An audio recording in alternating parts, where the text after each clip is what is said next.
Hello friend, नमस्कार। कैसे हैं आप लोग? आप लोगों का स्वागत है आपके अपने यूट्यूब चैनल जिसका नाम है हेल्थ हीलिंग। तो फ्रेंड, मैं बता ही चुका हूं कि अभी चैनल का नाम चेंज कर दिया है। फिर भी एक बार आपको बता देता हूं, चैनल का नाम चेंज हो गया है। तो आपका चैनल वही रहेगा, खाली नाम चेंज हो गया है। चैनल का नाम चेंज करने के पीछे फ्रेंड बहुत सारे रीज़न थे जिसकी वजह से चेंज करना पड़ा। चेंज करना ज़रूरी था फ्रेंड।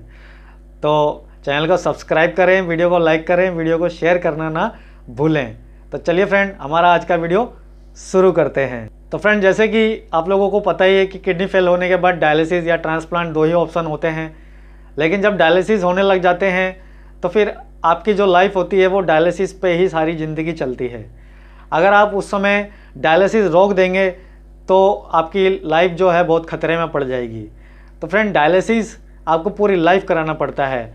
जिसका डायलिसिस हो रहा है ना तो वो जॉब कर पाता है, ना वो कोई और काम कर पाता है। तो फ्रेंड, कि आप लोग जानते हैं जब किडनी फेल हो जाती है तो डॉक्टर आपको दो ही ऑप्शन देता है, या तो आप डायलिसिस कराएं या आप ट्रांसप्लांट कराएं। तीसरा ऑप्शन होता है आयुर्वेदिक दवाइयों का। लेकिन आयुर्वेदिक दवाइयाँ सारे अफोर्ड नहीं कर सकते क्योंकि उनका प्राइस बहुत महंगा होता है। और जो आप आयुर्वेदिक दवाइयाँ यूज़ में लेंगे उनको भी आपको सही से पता होना चाहिए कि वो दवाइयाँ सही में काम करेंगी कि नहीं करेंगी। तो फ्रेंड, मैंने आपको एक वीडियो बना के दिया था, तो आप वो दवाइयाँ अगर लेंगे तो वो काम करती हैं। तो फ्रेंड, आज हम बात कर लेते हैं कि एक डायलिसिस पेशेंट अपना डायलिसिस कैसे बंद करवा सकता है। तो चलिए फ्रेंड, शुरू करते हैं। तो सबसे पहले तो फ्रेंड, जो ये डायलिसिस होता है वो क्यों होता है उसको पहले हम जान लेते हैं। तो फ्रेंड, डायलिसिस जो होता है वो एक कृत्रिम किडनी का काम करता है एक किडनी फेलियर पेशेंट के लिए।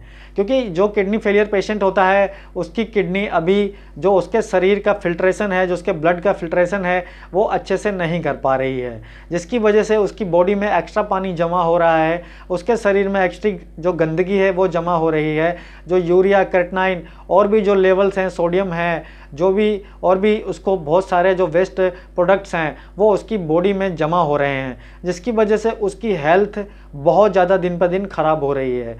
अगर वो डायलिसिस नहीं कराता है तो उसको बहुत सारी प्रॉब्लम्स होने लग जाएंगी और वो ज़्यादा दिन तक सर्वाइव नहीं कर पाएगा। तो ऐसे में उसको डायलिसिस पे डॉक्टर बहुत इमरजेंसी में जाने के लिए बोलते हैं कि आप डायलिसिस करवा लें। लेकिन जब आप डायलिसिस करवाना शुरू कर देते हैं तो आपको फिर लाइफ टाइम डायलिसिस करवाना पड़ता है। उसका क्या कारण होता है कि आपका डायलिसिस बंद नहीं होता है? तो फ्रेंड, इसका यही कारण है कि जब आप डायलिसिस करवाते हैं तो डायलिसिस कृत्रिम किडनी का काम करती है। उससे आपकी किडनी ठीक नहीं हो सकती। जो सीकेडी पेशेंट हैं उनकी तो बिल्कुल भी नहीं ठीक हो सकती। वो खाली आपका ब्लड का फिल्ट्रेशन का काम कर रही होती है। जैसे आपकी किडनी काम करती है वैसे ही वो डायलिसिस मशीन आपके लिए काम करती है। तो फ्रेंड, इससे क्या होता है, बहुत से जो पेशेंट होते हैं वो मध्यम वर्गीय परिवार से आते हैं, गरीब फैमिली से आते हैं, जिनको लाइफ चलाने के लिए एक काम की ज़रूरत होती है, जॉब की ज़रूरत होती है। तो ऐसे में वो जो उनके डायलिसिस होते हैं उनसे उनको समय नहीं मिल पाता है कि वो कहीं जॉब कर पाएँ। क्योंकि कोई भी कंपनी या कोई भी जो भी जॉब देने वाला है वो एक डायलिसिस पेशेंट को क्यों जॉब देगा? क्योंकि उसको हफ्ते में 2 दिन डायलिसिस कराने जाना पड़ेगा, हफ्ते में 1 दिन डायलिसिस कराने जाना पड़ेगा, या हफ्ते में उसको 3 दिन डायलिसिस कराने जाना पड़ेगा। तो फ्रेंड, ऐसे में उनको जॉब नहीं मिलती है, जिसकी वजह से उनको बहुत प्रॉब्लम्स आ जाती हैं। लेकिन जो पैसे वाले लोग हैं उनका वो तो अपना बिजनेस कर लेते हैं या कुछ और काम कर लेते हैं और अपना डायलिसिस भी कराते रहते हैं और अपनी लाइफ को अच्छे से जी लेते हैं। लेकिन गरीब पेशेंट के पास साथ बहुत प्रॉब्लम्स आ जाती हैं। तो फ्रेंड, अभी हम क्या करें कि आपका डायलिसिस बंद हो सके? तो फ्रेंड, डायलिसिस बंद होने के लिए बहुत सारे फैक्टर इन्वॉल्व होते हैं। आज हम उन्हीं के बारे में बात करेंगे। तो सबसे पहले तो डायलिसिस बंद होने के लिए आपका किडनी का वर्क करना बहुत ज़रूरी होता है।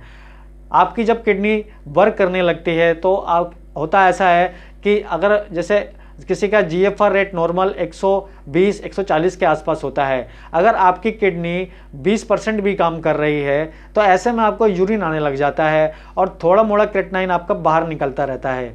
तो ऐसे में आप जो होता है अपनी डाइट पर कंट्रोल करके अपनी किडनी के जो वर्क करने की क्षमता है उसको बढ़ा सकते हैं और डायलिसिस पे जाने की आपको कम नौबत आएगी, या आप डायलिसिस कम करा के भी काम कर सकते हैं। तो फ्रेंड, डायलिसिस बंद करने के लिए किडनी का काम करना बहुत ज़रूरी होता है, आप समझ गए होंगे। या आपको आयुर्वेदिक दवाइयाँ, ऐसी आयुर्वेदिक दवाइयाँ आपको मिल सकें जो आपका यूरिन प्रोड्यूस कर सकें। या आपको ऐसे फल या आपको कोई ऐसा तरीका मिल सके जिसका आपका यूरिन का फॉर्मेशन हो सके। तो फ्रेंड मैंने एक वीडियो बनाया हुआ है ऑलरेडी, डायलिसिस पेशेंट अपना यूरिन कैसे स्टार्ट कर सकते हैं। तो फ्रेंड वो भी जो भी मैंने आपको तरीके बताए हैं वो 101% काम करते हैं। अगर आप आजमाएंगे तो आपको यूरिन आने लगेगा। अभी तीसरे फैक्टर की बात कर लेते हैं।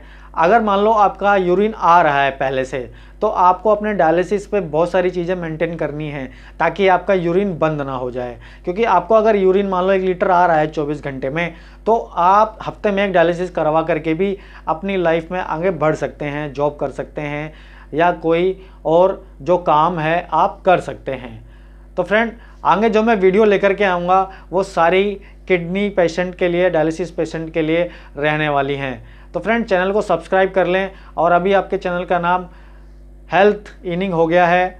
तो अगर आपको कोई परेशानी है तो कमेंट करें, या आपको कुछ भी सुझाव आपको चाहिए तो आप मुझे कमेंट करें। और फेसबुक और इंस्टाग्राम पे ज़रूर फॉलो करें ताकि आप अपनी हर प्रॉब्लम का समाधान अच्छे से पा सकें।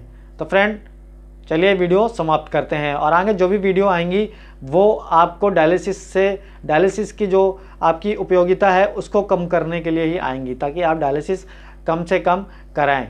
फ्रेंड देखो ऐसा होता है किसी किसी की किडनी का यूरिन आने लग जाता है, और किसी किसी का जो होता है कि सीकेडी नहीं होता है उनको, उनकी किडनी जैसे किसी ने किसी को किडनी दी एक, और दूसरी किडनी जो थी उसमें सिस्ट लग गया, या उसकी किडनी में कुछ ऐसा इन्फेक्शन हो गया, या फोड़ा बन गया, या पथरी इतनी ज़्यादा बन गई जिसकी वजह से उसकी किडनी सड़ने लग गई, या उसकी किडनी में पीकेडी हो गया।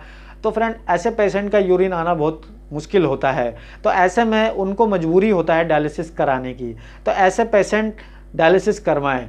लेकिन जिनका सीकेडी हुआ है, जिनको कोई नेफ्रोटिक सिंड्रोम या कुछ और बीमारी से किडनी का डैमेज हुआ है, या हाई बीपी या डायबिटीज़, तो उनमें चांस होता है यूरिन आने का। तो फ्रेंड आगे वीडियोस लेकर के मैं आऊँगा जिसमें मैं आपको सही तरीके बताऊँगा जिससे आप यूरिन ला सकते हैं। तो फ्रेंड चैनल को सब्सक्राइब करें। धन्यवाद।